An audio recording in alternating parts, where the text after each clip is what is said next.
you're eyeing August then for like the first sort of domino to fall. Yeah. And that's a specific company that you have. So that company is not a company that it's not a public company. It's called Lykos Therapeutics. Gotcha. But that's just that's kind of the indicator that you're looking at. Right. Because so one thing that I've noticed talking to some of the some of my contacts at bigger investment banks, they've kind of stayed away from it because they can't take on as much risk as like say I can, as an individual investor. Right. So if they have no way to know that the FDA is really going to ever approve a psychedelic molecule, I can understand why they wouldn't want to put a whole lot of money into it. But J.P. Morgan did a conference, a health sciences conference in January. There were psychedelics companies there, and they went on record saying that they are investing in psychedelics companies this year. So that's a clear indication to me that, and look, they know a lot more than I do. Right. So they know something.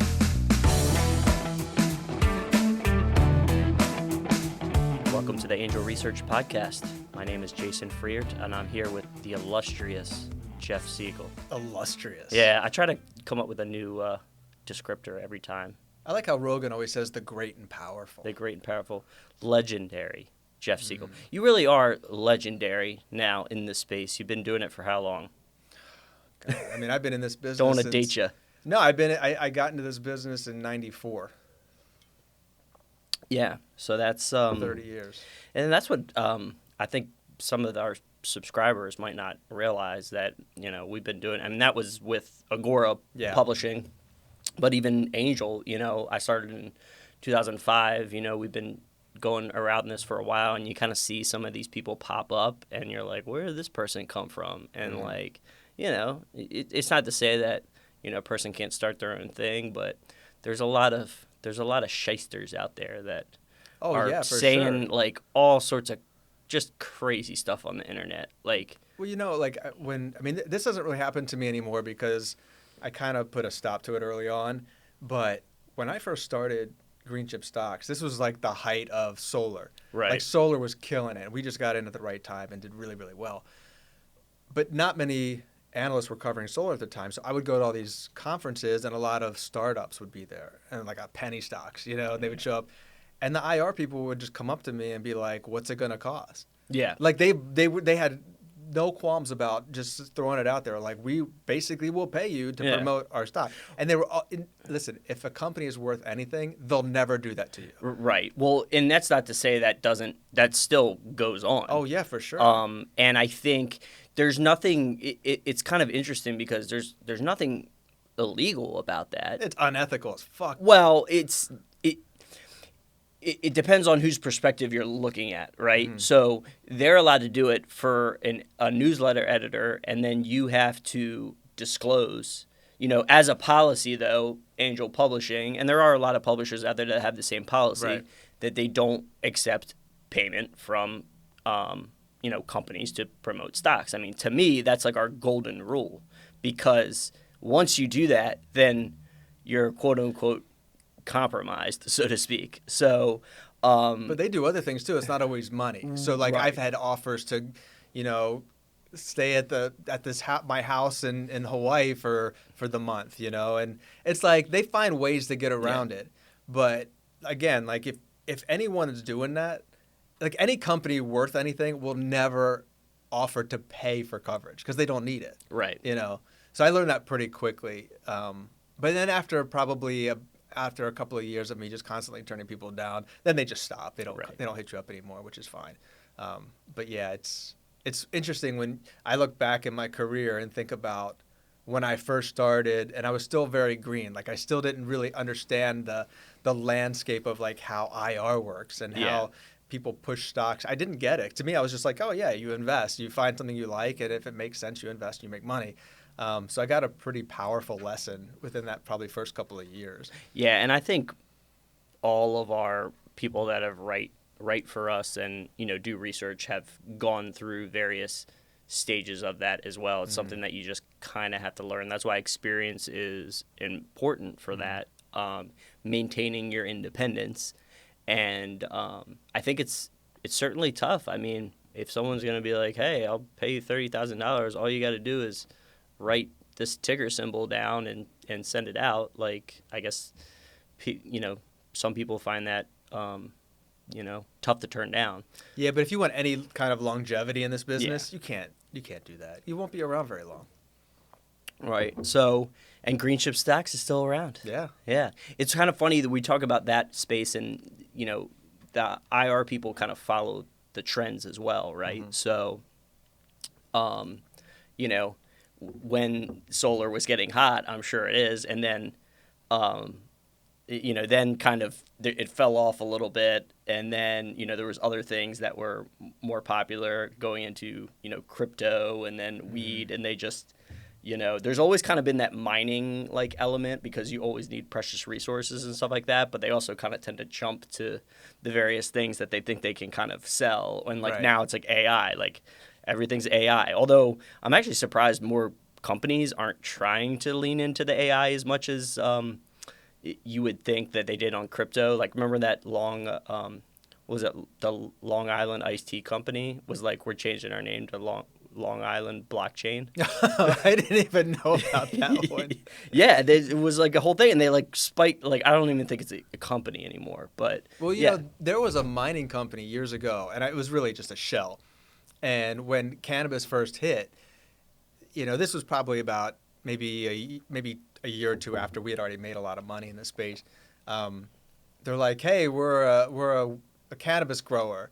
I'm like, "Weren't you like a gold miner like a few months ago?" And then you look at like all their SEC documents, and they're like, currently has $40,000 on hand. It's like no one in the company knows anything about cannabis. Yeah, it's a desperation. Yeah, but I mean, it's sad, but it worked. I mean, they went out of business like they should, but there was probably a good year that they, unfortunately suckered a lot of investors out of their money. Yeah, because people we're seeing in AI, like, there's legitimate companies out there that are in the space making profitable, but then there's other ones that it's like, oh, like, and people are just like, hey, I got to find the next AI play or the next whatever, and they're like, it just has the word in there. They're like, might as well, and they might even know it's shit. They're just like, oh, I'm gonna kind of ride this trend, and I'll get out when it's when I've made a couple 100%. A few years ago, we got into the psychedelic space and made some recommendations, made some money, and then it was overheated. Same thing. You started seeing a lot of companies showing up that didn't know anything about psychedelics, but they were just trying to milk it. And of course, that's when we got out. We took the money. We're like, okay, we're done. I still believe in the market. I think there's a lot of potential here. But I knew at that time it was just a free for all. So we got out. Yeah. Which it was good. I'm glad it kind of melted down and imploded, because it got a lot of the laggards out of there. But even now, this year is going to be a really big year for psychedelics. For a number of reasons. We can talk about that. But I can tell you that there are less shady psychedelic stocks than there were 3 years ago, but there's still quite a few.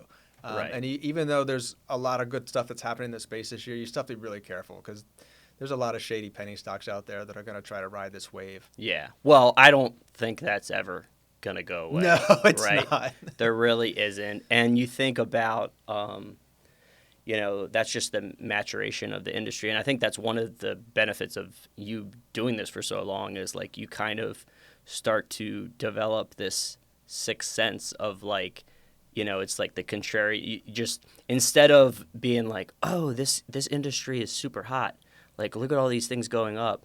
It's like you train your brain to be like, wait a minute, something's going on here. You know what I mean? Mm-hmm. And then kind of dig in and be like, okay, this is clearly going to be something that's going to wash out. And there's always an underlying, I think, positive theme to it, right? There wouldn't be a reason for any of these. Like, there's obviously, like, AI is huge. Everybody kind of knows that. Crypto, huge. It's still around. The cannabis, like, there's always an underlying, thing that people can see, but then they kind of pile in, and you have these people trying to ride the wave. Mm-hmm. So that's what's happening now. So, and I think we talked about this last time. There is a company that has developed a treatment for PTSD. It's a psychedelic-based treatment for PTSD. We expect the FDA to clear it on August 11th. That's the date that FDA has given us. Now, those dates can change. Right. we're expecting to see this go through. I mean, the company already went through phase 3 clinical trials. I mean, that's Everything pretty looks great. soon. It's I mean, very you're talking soon. about before the end of the summer. Oh yeah, absolutely. And that's the thing is, we know that if this does happen, if the FDA signs off on it, that means that we now know the FDA will sign off on other psychedelics that are in phase 2 and phase 3 clinical trials. So once, I would say it was late last year when that news started coming forward, that's when I started seeing some, penny stocks kind of getting some attention. And because we were in the space years ago, I get hit up a lot from writers for like newspapers and magazines and stuff, and they ask my opinion. And I don't think I've made a lot of friends because I'm very clear that, a lot of these companies, they say have this molecule that can do this or that. Right.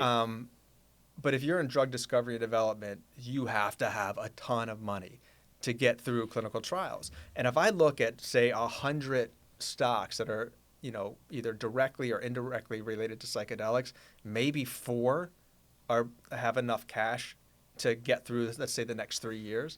This thing, clinical trials can take 10 years. Right. So this is kind of how this sort of space is wildly different than the cannabis craze, right? Mm-hmm. Because, the cannabis craze was just like you said, hey, like I got a warehouse, like I got some seeds, like I can grow some plants, like let's just grow some plants. And they're kind of, it's like the legislation. It was the whole idea of like it already had the whole quote unquote medicinal use, but then it's like, oh, like now there's this big push for recreational. Maryland last year was legal. I'll tell you what, I'm driving down 95 and I can just smell like.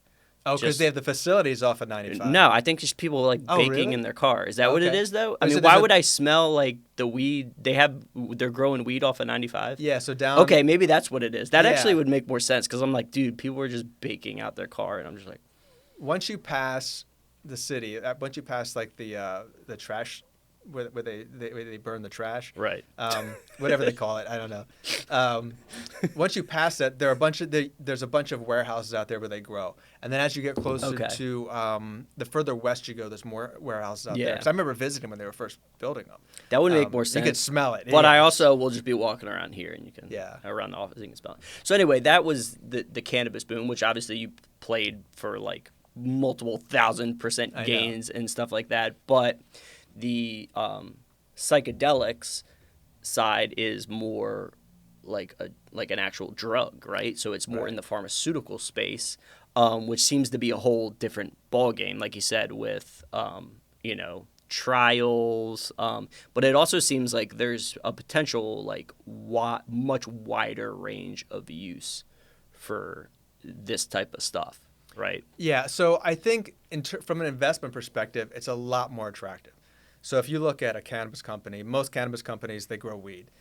It's a commodity. It's a race to the bottom. So the first couple of years it was great. But a cannabis company, even the public companies that are the biggest players and they grow weed, they're never going to be worth that much. Even if more and more people smoke weed and more legislation happens, there's only so much money they'll be able to make because they're farmers essentially. Right. Farmers don't make money. So, but if you look at psychedelics, now we're talking about medicine. Now we're talking about pharmaceuticals. If you see some of the big money that's going into some of the smaller psychedelics companies that are doing clinical trials, there are people on those boards that are former pharmaceutical execs. There's pharmaceutical money that goes into these companies. So it's kind of like, how do you think you're going to make more money from a company that sells pre-rolls and tinctures or a company that sells a pharmaceutical that's more valuable than boner pills? Right. You know what I mean? Yeah. It's a huge difference. Yeah. And that's why I think even though I was very excited when the cannabis thing happened, obviously, because we got in early, but I'm more excited about this because I think this is a long-term investment opportunity. Cannabis was kind of like, we had a couple years, but after that, there's really not much left. Once the FDA approves the first psychedelic substance to be used to treat PTSD, there's a whole line of other companies doing the same thing for different different diseases. Yeah, I was gonna say, what are like the main, like we know PTSD. I mean, I almost want to say like any anything with the brain, like there's a potential application. Right. So it's most of it right now is mental health. So you have Right. depression, anxiety, PTSD, and addiction. Those are the top four. But Which are skyrocketing huge everywhere. So Huge. there's, addiction alone. Right. The addiction treatment market is just growing rapidly, and it continues to grow rapidly. I'm also very interested in seeing some of these companies using psychedelics to treat neurodegenerative disorders. So like Parkinson's disease, Yeah. MS, stroke. Even stroke is now being studied. I think it was psilocybin being used to treat stroke patients. Chronic pain is a new one. Eating disorders is a new one. And there's some really valuable research that we're seeing that's very encouraging. And a lot of this stuff is coming from Hopkins, like right nearby this office.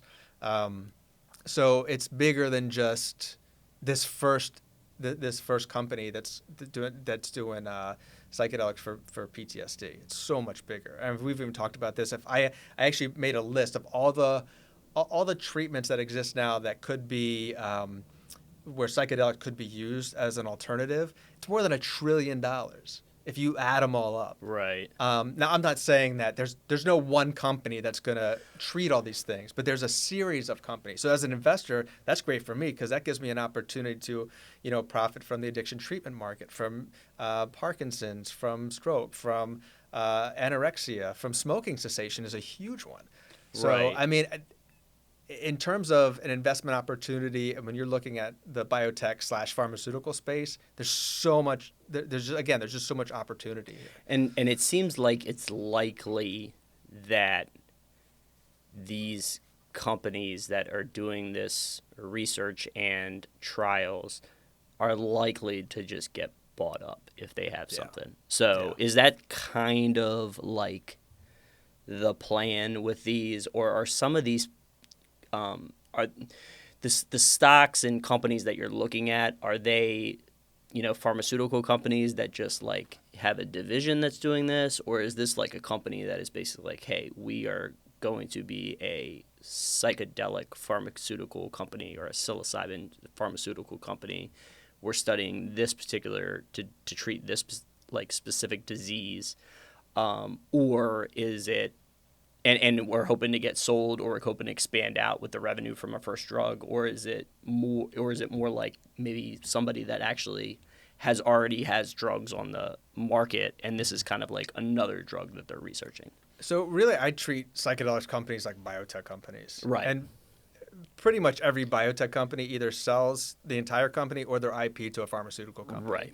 I've talked to so many management teams at different psychedelics companies. I don't know a single one that isn't looking to be bought out. Right. And the interesting thing is the way some of them see this working out is they're going to get bought out, or their IP will get bought out after phase 2 clinical trials, because it doesn't make sense to go all the way to phase 3 and spend all that money when a big pharmaceutical company come along and just buy the IP and then plug take it into and then they can get it through phase 3 a lot faster. Right.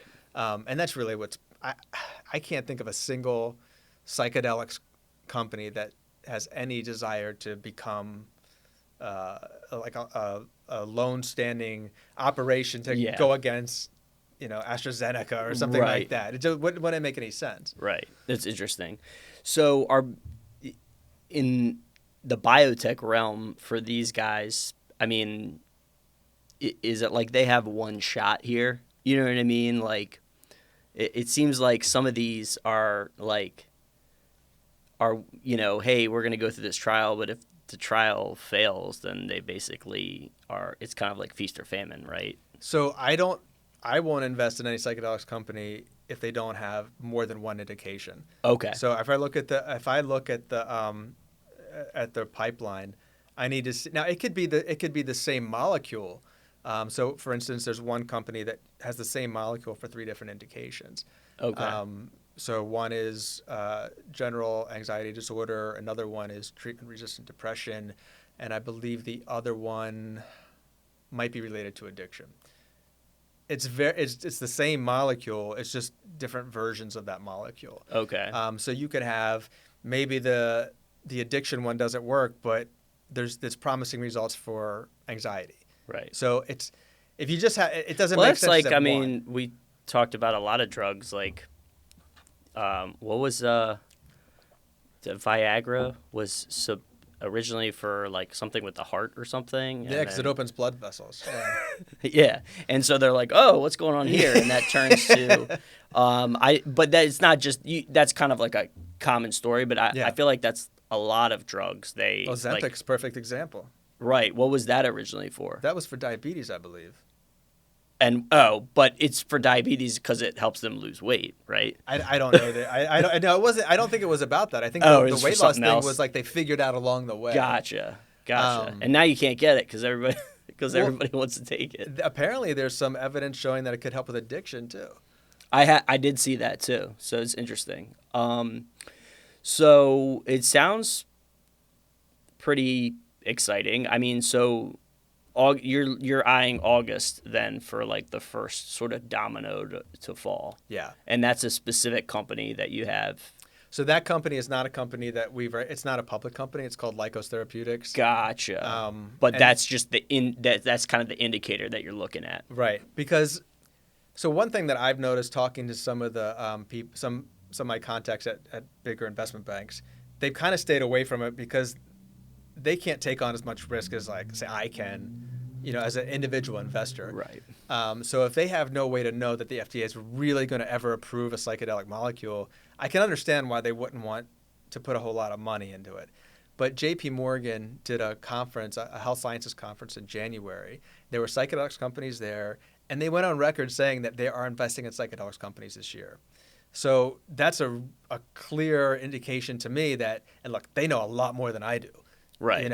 So they know something. And that's different than the cannabis where it was like nobody wanted to really touch that because it was federally illegal and all this kind of stuff. The banks were like, "No, we're not even gonna let you open up a bank account," kind of deal. So it's definitely seems to be starting from a further down the road than the cannabis angle. And there's less political opposition. With cannabis, it seems like it was more embraced by the left than it was the right. But if you look at psychedelics, it's kind of bipartisan. Right. In fact, there are a number of prominent Republicans that have championed using psychedelics specifically as it pertains to treating veterans.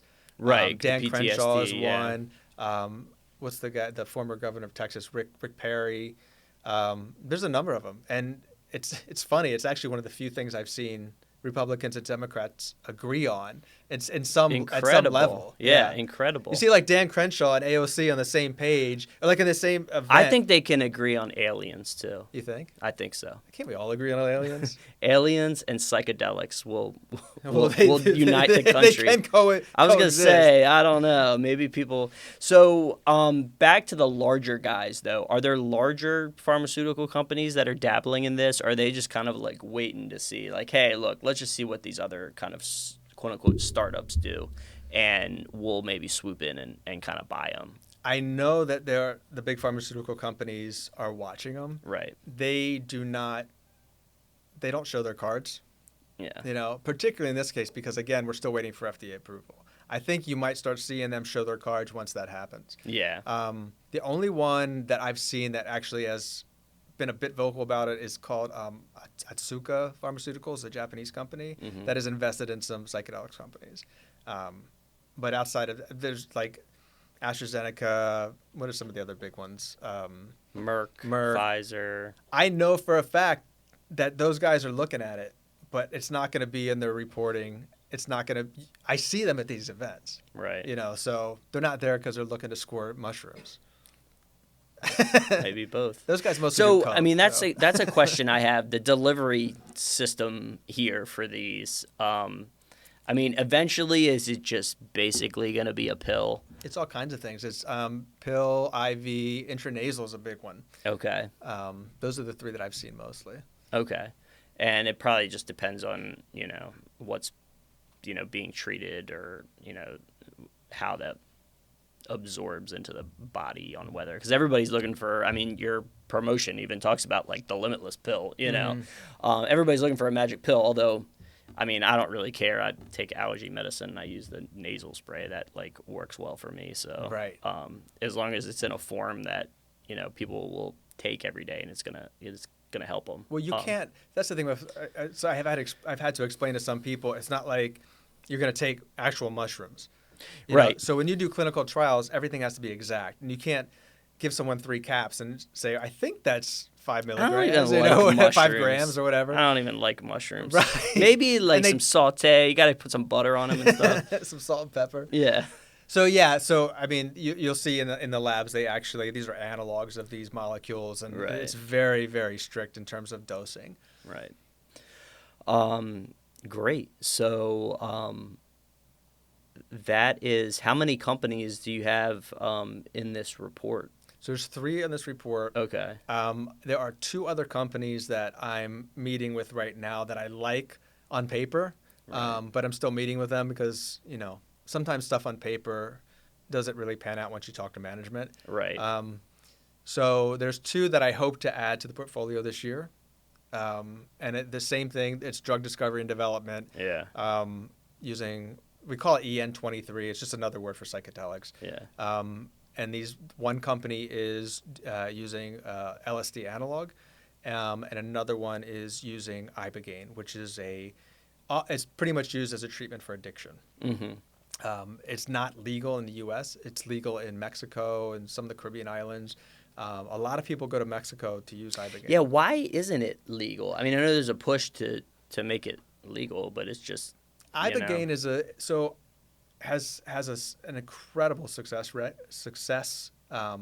record of success in terms of treating addiction. And what it does is essentially allows you to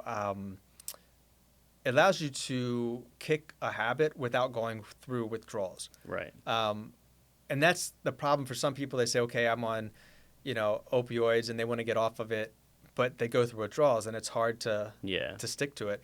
This takes the physical withdrawals away, so it seems like, and you have to. It's not like you don't just take it and walk away. It's a process. I think it's like 3 to 5 weeks. You meet with these psychologists and these therapists, and you go through the process. But when you leave, you're no longer physically addicted to the drug. Yeah. The problem is you have to make sure that you don't go back to a place where you were when you were addicted, because you could fall right back into the addiction. Yeah, I mean, if you're living with a roommate who's a drug dealer and was always getting in, you go right back in there. He's like, hey, man, welcome back. Welcome back. Exactly. The thing with ibogaine, too, is it can be dangerous. So there are there have been studies that show that it can cause heart problems. Okay. There's one place I know in Mexico that does ibogaine treatments, and there are actual, like, legit doctors there that are there 24/7. Because, it can be very, like any drug. You know, there's certain drugs you just, 3 weeks ago, we just talked about it. I had a colonoscopy 3 weeks ago, and they gave me fentanyl. I would never take fentanyl in a million years, but in that environment where it was administered by a doctor, then of course I took it. It's just, ibogaine's kind of the same thing. How big do you think the fentanyl crisis and just like that whole angle of growing addiction will play into maybe like fast tracking some of this stuff? You know what I mean? Mm-hmm. Like, is it like, you know, because obviously you produce a drug to, you know, quote unquote cure or assist in a problem that is out there, and this is just a growing problem. Is there going to be, or is that part of the reason some of these people are already like, they're considering it because like they see like all of the just devastation that's happening with fentanyl? I think that a lot of this has to do with the health insurance companies that want to see these psychedelics treatments for addiction become approved, because what we've seen thus far in clinical trials, you can have someone who's battling addiction. It doesn't matter what addiction, let's just say alcoholism. And they do the treatment and they're clean for a year and a half. And they monitor them every quarter or something like that. Or let's say, probably something that makes more sense in this discussion would be fentanyl. Or not fentanyl, but like, let's say heroin. Okay, they're addicted to heroin and they use a psychedelic treatment to get off heroin. Well, right now, you have methadone and Suboxone that you can use to treat heroin addiction. But you need to take it all the time. So you're really trading one habit for another. I mean, it's much safer, than using heroin. But if an insurance company is covering it, that means they have to keep covering the Suboxone every week or Right. however many times you have to get it. And it's probably for the rest of your life.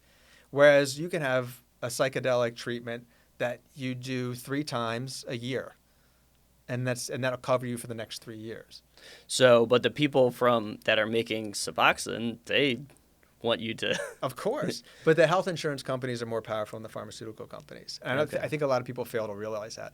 Health insurance companies decide what you're going to get, what the doctor's going to prescribe you, Right. for the most part, because very few people can afford to just pay out of pocket. Right. So when the health insurance companies say, hey, we're really interested in finding out more about this because it's going to save us a lot of money, pharmaceutical companies may not like that, but if they want it to be covered by health insurance, they have to play the game. Right. So I can definitely see how psychedelics could play a huge role in the addiction problem, not just in this country, but all over the world.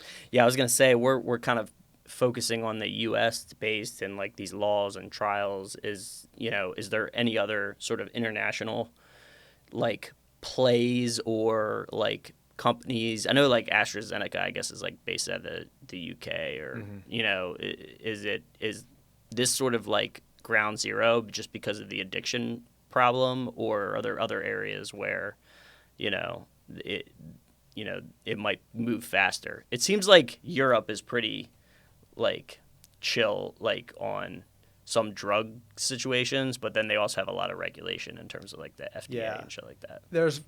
The U.S. is there's more happening in the U.S. than any other country in terms of psychedelics research. Right. We're seeing some in the UK, Australia, Canada. But the U.S. is that's where it's pretty much all happening. Right. And it's different addictions in different places. We have a heroin problem here, a fentanyl problem here. In Russia, it's alcoholism. There's various drugs in Eastern Europe that I don't even know what they're called. Every country's got their addiction. That's just the human condition. Yeah, it is. And so the idea is that a lot of these companies, like we were talking about before, they will get bought out by the pharmaceutical companies that are global. Right. So they can take that and distribute it globally. Gotcha. Right. All right. Well, we will put a link to the Limitless report. Excellent.